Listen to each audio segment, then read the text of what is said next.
کہتے ہیں کہ ایک بارات جا رہی تھی دریائے دجلہ میں، بغداد میں دریائے دجلہ ہے، فرات ذرا فاصلے پر ہے، فرات کربلا کے ساتھ، اور اس میں ڈول بج رہے تھے اور دولہا دلہن بیٹھے ہوئے تھے اور لوگ تھے اور جی نغمے اور گانے گا رہے تھے۔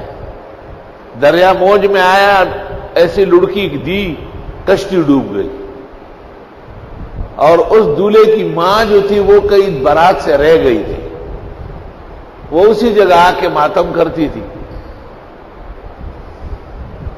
11 سال بعد شیخ عبد القادر جیلانی وہ وہاں آئے، گزر رہے تھے، پوچھا بی بی کیوں رو رہی ہے؟ کہا وہی حضرت میرا تو سارا سرمایہ ڈوب گیا، دولہا دلہن محلے کے لوگ رشتہ دار سب ڈوب گئے۔ کہا پیرانی پھر جوش میں آیا اور دریا کو کہا، دریائے دجلہ کو، کہ پوری کی پوری کشتی بما دولہے دلہن کے اور لوگوں کے چاہیے ہو گئے۔ فوراً دیکھا تو کشتی موج میں آئی، ڈول بج رہے، طبلے بج رہے، اور یہ قربان اور دستاد دوست الگودہ پارا شروع دوست۔ کہتے ہیں کہ وہ دولہا جو ہے اس کی قبر گجرات میں، پنجاب میں، ڈوبا ہے بغداد میں، نکلا ہے دریائے دجلہ کے کنارے، اور پنجاب میں ایک قبر ہے، اس کا نام ہے شاہ دولہا، اس کے وہ لوگ بھی ہوتے ہیں عجیب شکل کے۔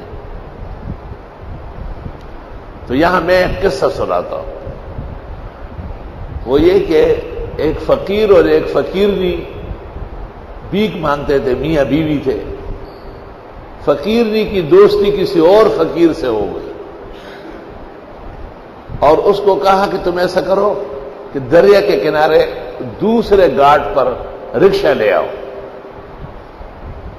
گرمی کا موسم تھا، بھیک مانگ کے دوپہر کو کالا باغ وہاں پر پانی پھیلتا ہے، اس لیے مردوں کی لاشیں وہاں ملتی ہے۔ میاں بیوی وہاں جا کے میاں کو کہا تو نہا، میں بعد میں نہاتی ہوں۔ وہ نہا کے آ کے بیٹھ گیا، یہ پانی میں چلی گئی، اور درمیان میں سرکنڈے کھڑے ہیں، لے قانون نہیں بگے، اس کے پیچھے پیچھے چلی گئی اور رکشے میں بیٹھ کر کے دوست کے ساتھ چلی گئی۔ یہ کافی دیر بیٹھا رہا، جب نہیں آئی، ہائے ہوئی ہائے کوئی، وہی میری بیوی ڈوب گئی، وہی میری محبوبہ ڈوب گئی۔ لوگ آئے، جال وال ڈال رہے کہ وہ تو ڈوبی نہیں تھی، تو بھاگ گئی تھی کسی یار کے ساتھ۔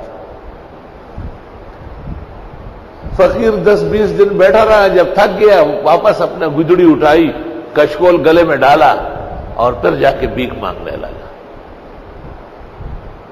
ایک دن ڈیرہ غازی خان میں یہ فقیر بھیک مانگنے ایک دروازے پر آ رہا ہے، اور اندر سے وہ فقیر نہیں، وہ تو اندر جاتی تھی، بھیک لے کے آ رہی ہے۔ اس نے جو اس کو دیکھا تو دیکھ کے کہا وہاں فقیر نہیں، ڈبکی اتھے لگان دی تے نکل اتھے آن دی، وہاں فقیر نہیں، ڈبکی تو آپ نے کالا باغ کے کنارے لگایا اور نکل ادھر ڈیرہ غازی خان کے گھر سے آ رہی ہے، تو وہاں بدعتی ہو، ڈوبے وہ دریائے دجلہ بغداد میں اور نکلا گجرات میں۔ تمہیں شرم کرنا چاہیے، تم بھی اپنے آپ کو علماء اور اہل سنت کہتے ہو، علم اور مذہب کا نام بدنام کر رہے ہو۔ یہ اس کی خوشی میں بدعتی لوگ 11ویں دیتے ہیں، 11ویں شریف، جو کام کرنا ہو نا اس کے ساتھ پیچھے شریف لگاؤ۔ وہ یہاں ہے پنجاب میں ایک جگہ ہے مسکین پور، تو ہمارے یہاں سے اصغر شاہ بادشاہ گئے تھے، اس نے کہا مسکین پور، انہوں نے کہا ہاں ایسا نہیں کہتے، مسکین پور شریف۔ اس نے کہا لوگ آتے کہ یہ حضرت شریف ہے، نہیں حضرت کے تو ابھی اوقات شریفہ راحت شریفہ کے ہیں۔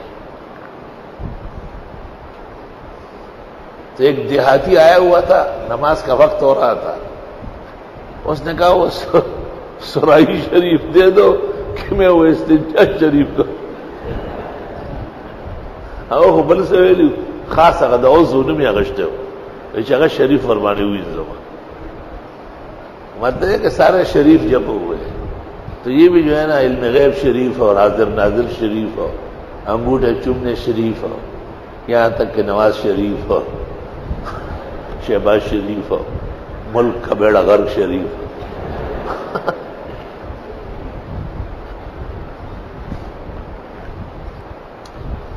فلا حول ولا قوت الا باللہ۔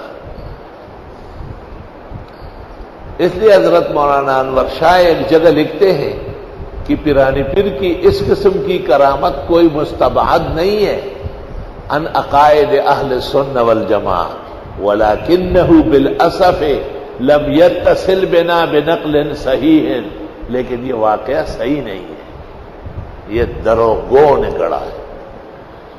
ورنہ پیرانی پیر شیخ عبد القادر کی عزت، احترام، تقدس، ولایت آفتاب نیمروز کی طرح واضح ہے، علی الراس والعین، علی الراس والعین۔